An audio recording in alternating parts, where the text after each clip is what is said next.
ቢስሚላህ አልሐምዱሊላህ ሰላቱ ሰላም አላ ረሱሊላህ ሰለላሁ ዐለይሂ ወሰለም።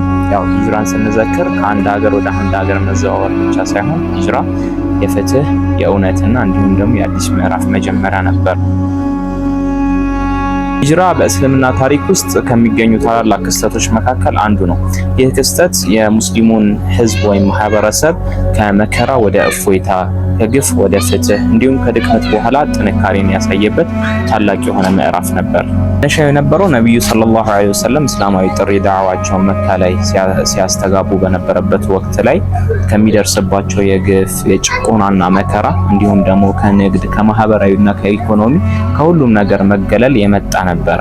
በዚህ ሂደት ላይ ያሉ ነብዩ ሰለላሁ ዐለይሂ ወሰለም አንድ ቀን ህልም ያሉ ወደ የቴምር ዛፍ ወደ በዛባት የሆነች ከተማ ወይም ሀገር ነብዩ ሰለላሁ ዐለይሂ ወሰለም ሲሰደድ አየሁኝ በማለት ነብያት ህልም ደግሞ ወሂናውና ወደዛች ከተማ ወይም በአሁኑ ሰዓት መዲና የምንላት በዛን ጊዜ የስሪብ በመባል ትታወቃለች። ወደዛ ነብዩ ሰለላሁ ዐለይሂ ወሰለምና ባልደረቦቻቸው ተሰደዱ ማለት ነው። ነብዩ ሰለላሁ ዐለይሂ ወሰለምና አቡበክር ሲዲቅ በሚስጥር ከመካ ወጥተው ጋሩ ተውር ላይ በማረፍ ከዛ በኋላ መንገዳቸውን በመቀጠል ወደ የስሪብ ወይም ደግሞ መዲና ሊያቀኑ ችለዋል ማለት ነው። ይሄ ሂጅራ ከተፈጸመ በኋላ በመዲና አዲስ እስላማዊ ማህበረሰብ ተመሰረተ ማለት ነው። ነብዩ ሰለላሁ ዐለይሂ ወሰለም የስሪብ ላይ ወይም መዲና ከገቡ በኋላ በአንሳሮችና ሙሐጅሮች መካከል ወንድማማቾችን በማድረግ በዚያም ከተማ ላይ በፍትህ በእኩልነትና በመተሳሰብ እንዲሁም በሰላም ላይ የተመሰረተ የሆነ ማህበረሰብ መገንባት ችለው ነበር።